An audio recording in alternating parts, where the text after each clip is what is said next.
दुनिया का अभी तक का सबसे बड़ा Valorant टूर्नामेंट हो रहा है in Brazil. One of the participating teams, Talon Esports, suffered a massive setback shortly before the tournament. उनका star player Patiphan injured his wrist. उसके replacement के लिए उन्होंने लिया एक relatively नया player, a man who's only played 22 professional matches in his career. That's not a lot. And he had the responsibility to fill in for Patiphan, who's the star player of his country, in front of Brazil's home crowd. He's facing MIBR, basically the hometown heroes, and the entire stadium is cheering against him. और अगर मैं ये situation में होता ना, मेरी फट जाती. Now that's a lot of pressure. But does this lack of experience stop him? The answer is a resounding no. Hello and welcome to this new series of videos where we take a deeper look at professional matches. We are starting this video series with the example of GarnetS, a guy who doesn't have as much experience as compared to the rest of the players participating in the tournament, and it makes a perfect segue to start this series. And how did GarnetS perform in this tournament? Really well. Actually a bit too well. He was relentless, bold, and sometimes borderline reckless. Such a consistent operator player, now to showstopper online. That's a direct hit.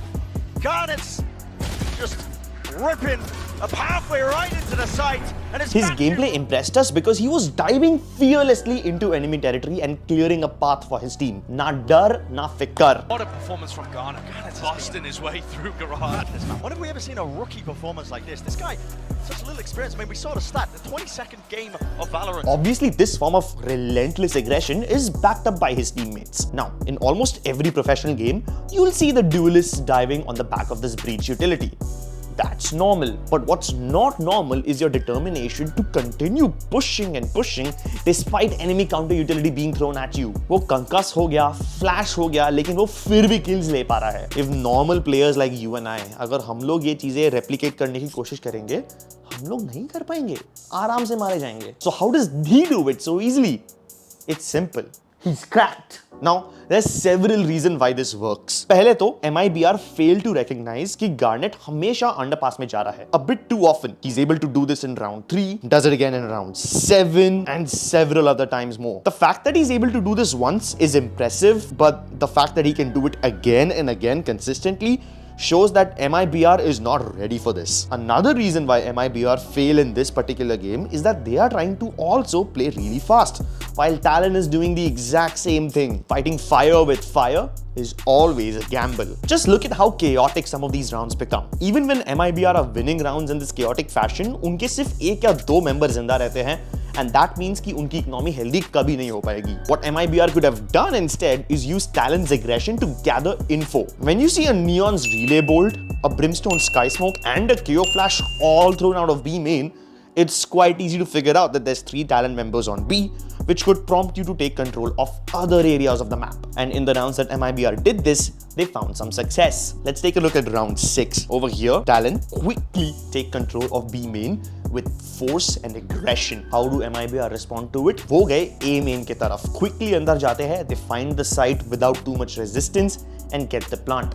Now, obviously, Talon retake करने की कोशिश करता है and सारे MIBR members को मार भी डालता है, but MIBR still win the round. Even if MIBR wanted to play aggressively, what they could have done instead is wait 15 to 20 seconds. Wait for Talon to throw out all the utility, और एक बार उनका वो initial wave of utility dump खत्म हो जाए, when Talon don't have too much to respond with, तब जाके आप अपने aggressive plays और अपने executes बना सकते हो. To sum it up, as an attacker, to deal with initial defender aggression on Fracture, you have 2 main options. One of them is to take control of other parts of the map where you're not facing as much aggression and use this to gather information, or the other option is you wait for 15 to 20 seconds, try to punish the defender pushes, and then make moves of your own. A good example of how this aggressive playstyle can get punished can be seen if we rewind the clock just a little bit. पिछले साल Champions Berlin में the same core of talent, Cruz, Sushi Boys and Foxy were playing under the banner of X10, and जब वो लोग की match Gambit के सामने हुई तब Gambit ने इन्हें काफी अच्छे से काउंटर किया. Let's take a look at that.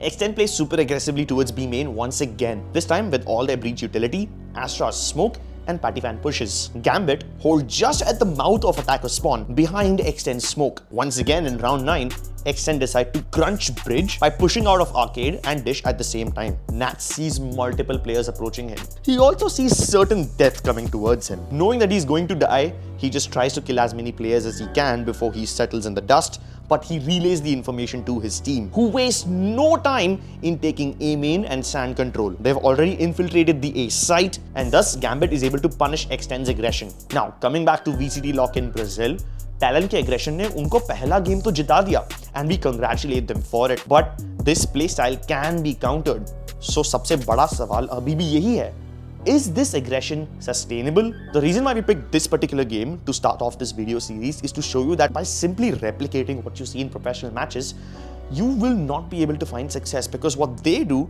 is very different from the games that you and I play, and they also are on a whole different skill level. To become a better player, of course, अच्छा aim होना जरूरी है, लेकिन अच्छा aim develop करने के लिए आपको बहुत time लगता है, बहुत grind लगती है, endless hours of aim labs and deathmatch, and building muscle memory takes time. And that's why in this series of videos, we will try to break down professional VCT circuit matches and try to improve your game sense and your strategic sense. अगर आपको ये type of content पसंद आया, तो let us know so that we can make more stuff like this.